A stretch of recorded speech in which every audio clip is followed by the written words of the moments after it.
All right, it's after 5 o'clock. We have a workshop scheduled for presentation regarding IO Education Insights.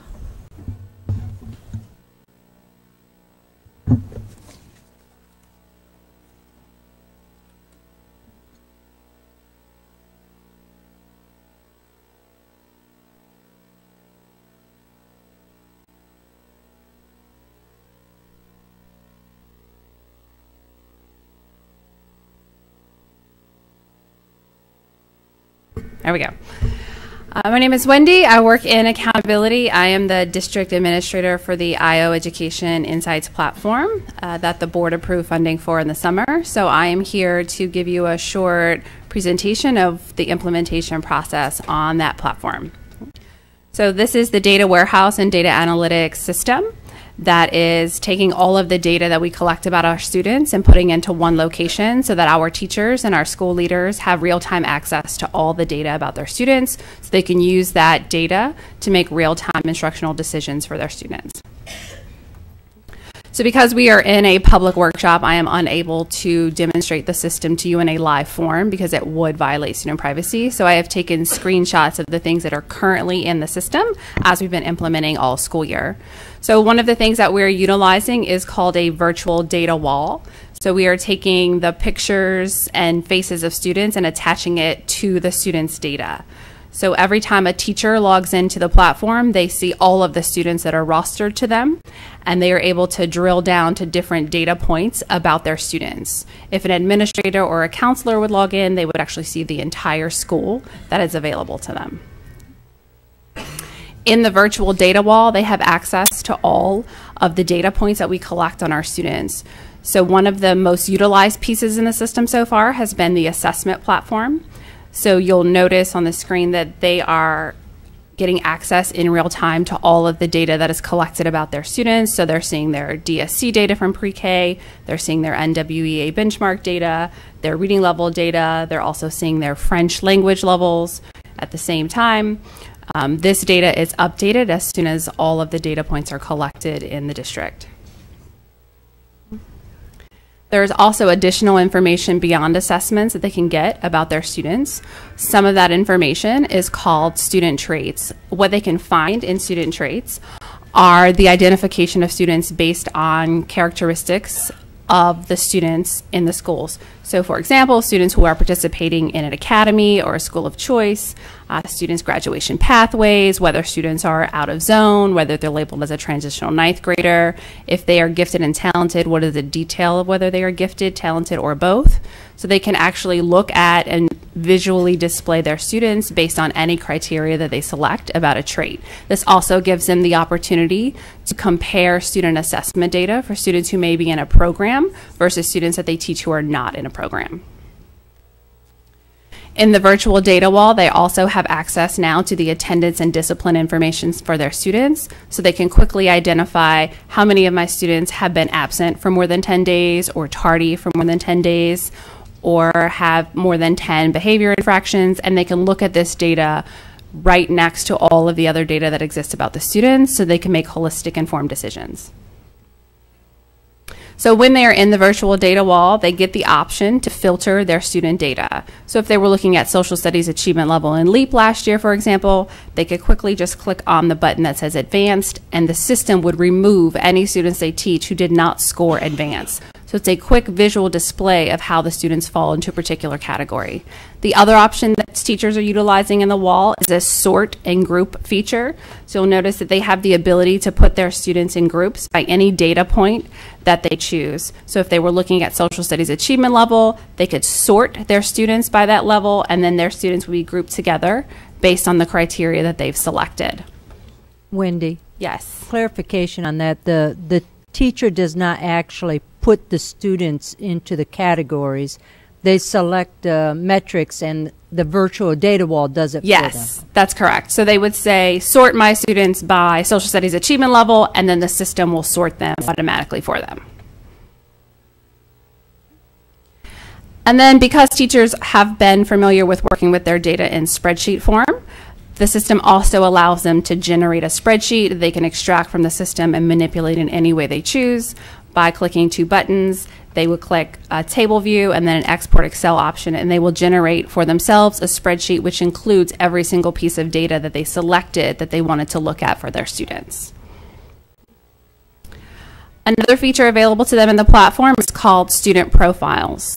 So the student profile is a holistic child approach, which is taking all of the data about the student and creating an individual profile for each student. A teacher can access this profile by clicking on the picture of a student. What it gives them is by school year and a complete list of all of the data that we have available for them to evaluate for the student. These student profiles are now being used to assist teachers and staff in SBLC meetings and in IEP meetings, as well as in parent-teacher conferences. From a student profile, you can also switch back school years and collect multiple data points for a student to pinpoint and drill down to any particular area that you might need to focus on for a student. So in addition to student profiles and the virtual data wall, there's another piece of the system called metrics. This is the data analytics piece. And you can get two different types of reports from metrics. Metrics is essentially taking different types of data and putting it together to categorize the information. So for example, students take the ACT national test several times a year, but schools need to know which students have scored an 18 or higher, for example. Metrics will look at all of the ACT scores and then pick the highest score of a student and report it back to a school. So in this example of metrics, you would see the breakdown for the district of 12th graders who have ACT scores, where the gray represents students who have no score on file, the red is students below an 18, and then 25 and higher would be the blue. And then from this platform, you could actually click on the gray square and it would generate for you a list of all of the students who are making up that particular color in the category.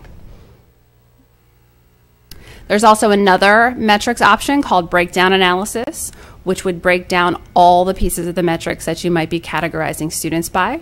So for example, we have a metric called testing status, which allows teachers and school staff to look at all of the EOC required tests for graduation and identify if a student is on or off track for meeting those by 12th grade. This metric represents students in the green who have passed and made proficient, yellow for students who are passing with a fair, red for students who are in needs improvement, and gray for students who have yet to test. Okay? And just like in the overall analysis, I could click on the color for the red and generate a list of students who are red based on their score. And again, I don't mean to interrupt, but it would be live. I mean, just one click and boom, all the names would be there for the teacher. And you can't show that because it's actual student data, but it's very, very interactive. Yes. The entire system is completely interactive and it's all drill down. So every time you see an overall component, you can drill down until you get to the smallest unit of measurement, which is a student in the platform. So the last piece that we are working on in metrics that is still being developed is called dashboard reporting, and this is real-time dashboarding that would include several different pieces of data from assessment, attendance, discipline and behavior, and enrollment that are going to automatically feed to allow schools, teachers, and district administrative staff to quickly get information that might be requested or that we might need to look at. So this is an example of what the dashboarding looks like. All of these reports are available. And if you clicked on a report, this is a custom report that we've been working on, for example, you'll see that under dashboard reporting, there's a report that we're working on that is actually going to calculate by subject and by grade the number of students at each achievement level, and then an estimated assessment index for that grade and that subject. And then you'll notice in the top and right-hand corners that will actually give you options to change that data in real time. So I could change this data and look at it for a particular race or ethnicity, for gifted and talented students, for English language learners. And as I'm changing the filters, the data changes with me, so it becomes real time and more easily accessible to people. So on the left-hand side of this slide, you'll just notice a list of all of the different types of dashboard reports that we're currently working on, defining our definitions of what these mean in Lafayette Parish, and then getting them ready to be launched in a dashboard for all schools to access. So, and then finally, I pulled a usage report for the platform yesterday at about 9 o'clock in the morning, and this represents just for the data warehouse platform since the beginning of the school year, the usage. So this blue color represents the usage by teachers. They are by far the largest group of individuals logging into this platform. Since October, teachers alone have logged in almost 6,700 times. Green represents school administrators. Yellow is district administrators, so those would be the coaches or the academic staff. And then red represents most everyone in our office and a handful of people in MIS who are working behind the scenes in those platforms. So we've had 22,963 unique logins. And based on the number of registered users and the number of logins at almost 170,000, we come somewhere around 7 to 8 logins per person over the last 3 months, which is right about where we want to be. Teachers and school staff logging in approximately twice a month as new data points become available to them. And that is all I have. Anybody have any questions? Thank you. All right, Dr. LeBlanc, we have a presentation regarding the new Louisiana Student Science Standards.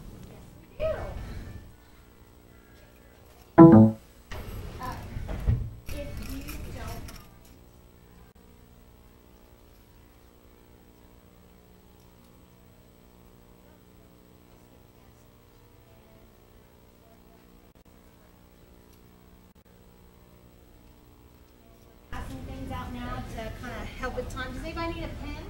Everybody has a pen?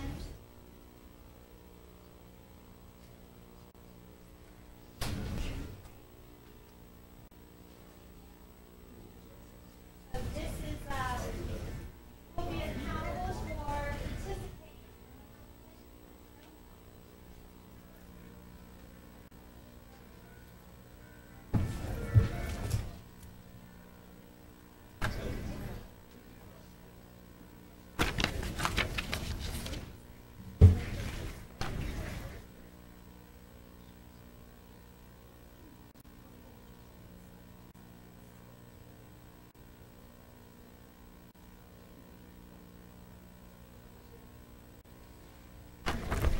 Okay, before we begin, I do want to introduce Suzanne Prince, who is our 6th through 12th grade science coach. Suzanne, say hello. And Andre Desatel, who is our K through 5th grade science coach, our elementary coach. All right, I'll go ahead and get started. So welcome. Thank you very much for being here. I'm going to move around, so I'll just try to talk really loud. What we're going to do you an overview of 60 minutes of what we've done with the teachers in about 18 hours. So, are y'all ready? Grab on and let's get rocking and rolling. A little background, real quick, is basically the last time standards were adopted was 1997. So when we are working with teachers that are a little hesitant, they always say, I've been teaching for 20 years. And so, yes, they have, and they definitely know their science, and they definitely know their standards, but the standards have changed, and so has the way of teaching science. In 2004, GLEs were adopted and put into place, and then 2008, we had the comprehensive curriculum. And then in 2012, we had the K through 12 science framework, or framework for K through 12 science education. And that's really what laid the foundation for great and best practices for science education for all of the United States. In 2013, the 13 states that became the early implementers for NGSS put their standards, the NGSS standards, into place. And we've learned lots of things about NGSS and about what works and what doesn't work. In fact, there was a study that came out, and we have read it extensively, and there's lots of new information coming out all the time. In March 8th of 2017, we adopted the LSS standards, or the Louisiana Student Standards for Science, very quickly becoming the LS cubed. So I think we kind of stole that from math. But anyway, what we're going to do with you guys is a little activity to kind of give you an idea of what it looks like. So you are on two sides, essentially. So Andre, I think you're going to work with Miss Morris. We're going to split you into two sides. So side one, you don't even have to move because you're already there. We've kind of paired you up, or prepared you, rather. That's kind of what we were talking about. So we saved 10 seconds there. Each group will have 2 minutes to write down as many observations as you can. Okay, so you guys are side one. You guys are side two. 2 minutes, okay? I'm going to tell you in just a second. Just want to make sure you guys are paying attention. Side one, you can use the objects that have been given to you, right? So you should have gotten a plate. You should have gotten an orange, right? Piece of paper to write on. Side two, you guys were given a piece of paper, and you have pens. And you can only use the picture that is provided. So you should see a picture on your screen. Okay, you guys are ready? So I'm going to go ahead and hit play. Whoa, maybe not running to the piano here. And on your mark, get set, go. Now remember, keep this in mind. This is from the student's perspective. It is not what you know, not your knowledge and your experience. It's take this from the idea of maybe a fourth grader, perhaps. What do they bring to the table? For those of you that have that orange on your table, use it. It is observation. You can touch it. You can feel it. You can do anything with it. Just please don't throw it at each other. Can't throw it across the room. What else would you do with that? As a student, you were told you could do anything you wanted to with it. You just can't throw it at each other. So what about the inside of the orange? Sure you can. How do you get to it? Go for it. You got 2 minutes. Tell me everything you can about that orange. All the observational words that you possibly can write down.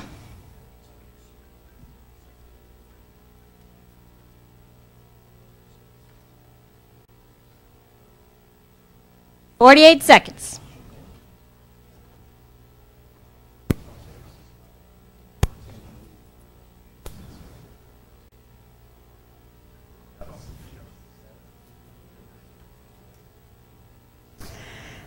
Yeah, and I worked with him, and I'm going to tell you. Oh, yeah. Dr. Aguilar, you might need to come and help these guys over here. Oh, no, never mind. Oh. Well, in a real-world environment, we would have pre-checked to make sure that no one was allergic to anything, and then provided that they washed their hands ahead of time. Absolutely, it's a...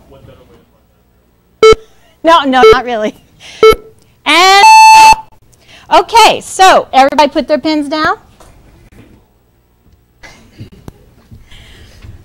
So basically what we want to know now is side one.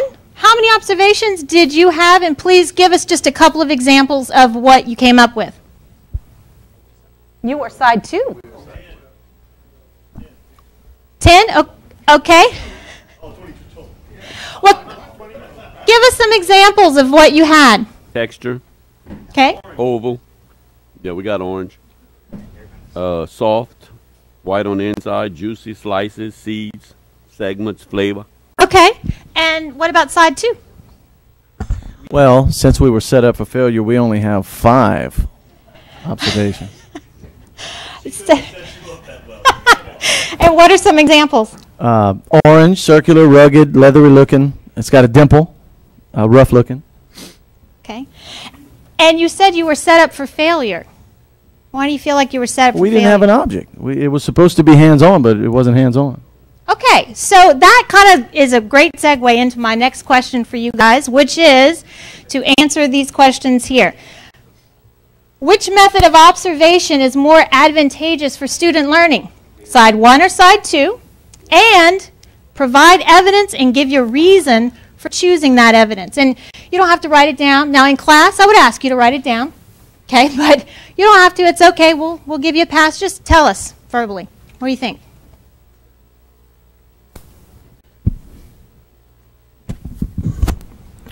Well, we didn't have a tangible object to feel. We weren't able to use all of our senses. I think we were only able to use our eyes. We couldn't smell the orange, feel the orange, taste the orange. So I think it limited our opportunity.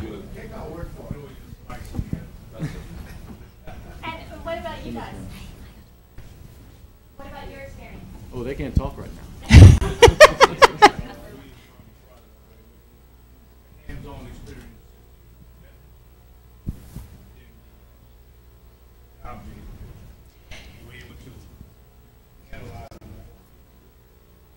Do we get oranges?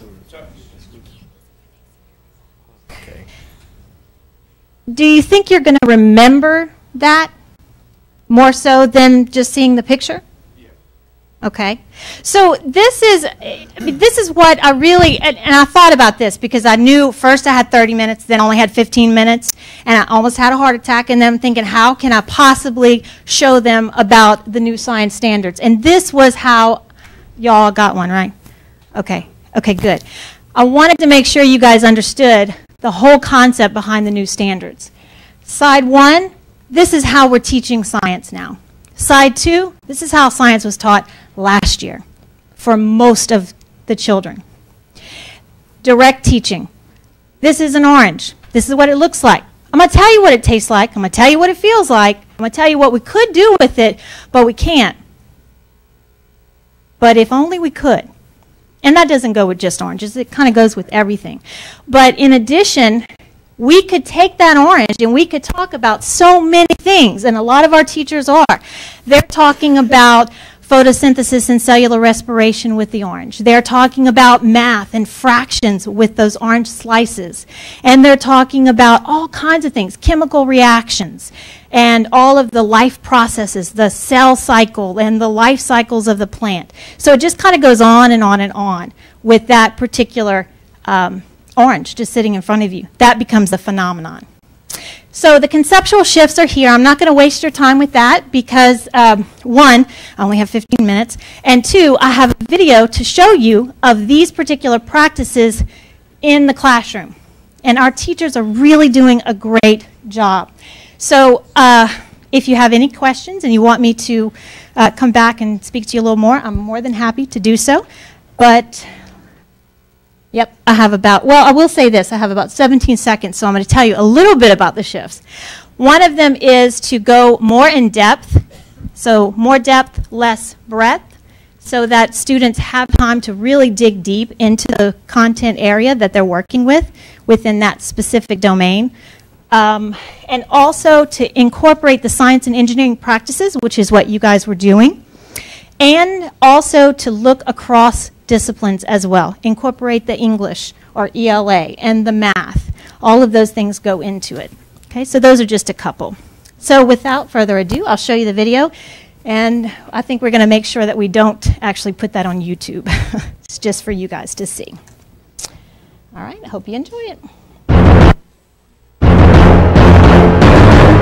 Remember to put, are they useful or not? Yes or no. How you use them. And it's in there to put your home on top of. Now, the cotton balls. The cotton balls are going to go inside your house. I am the big bad wolf.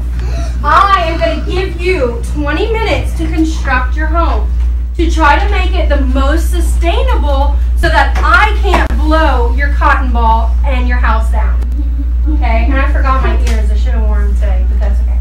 So you're going to have about 20 minutes to work with your group to build a sustainable home that I cannot slow down. For me? Let's continue writing and brainstorm a few more things, and then we're going to go back and finish.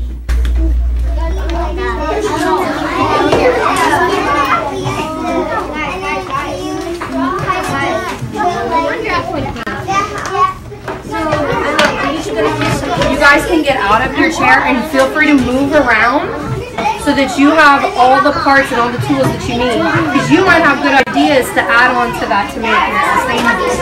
Pull the chair out. There you go. Go stand over there by your group.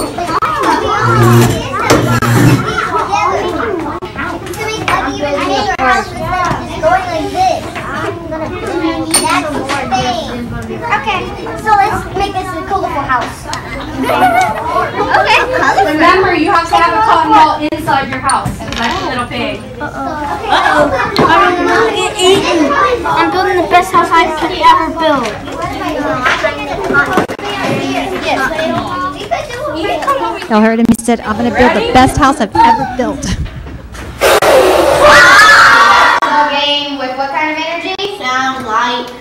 Sound and light energy coming from our chemical energy. All right. Open the battery compartment. How many batteries does your toy require? Flip yours over. Pass it around so they can see. I need to switch my tools out. How many? Make a prediction. If that one has 3 and it's smaller, what's your prediction? How many batteries do you think it has? Maybe 5? It's a big. Look on the side. I think it has a little fat battery. Ah, you think it has some fat batteries because they're bigger? How many? 2 batteries. But notice the size difference. Let me see this one. Let me see this one. This one has 3 batteries, but what do we notice about these batteries compared to these batteries? We got about 45 seconds. Powder number 1. Anyone wants to share any observation you had about powder number 1? Learn maybe some properties, maybe some things. Jane, what did you notice about powder number 1? The material is like it's soft and it's very easy to smash. It's very easy to pat down. So number 1 was easier to smush. Yeah. All right. Let's go to number 2. Let's go to powder number 2. I think it was underneath 1. David, what did you notice about substance or powder number 2?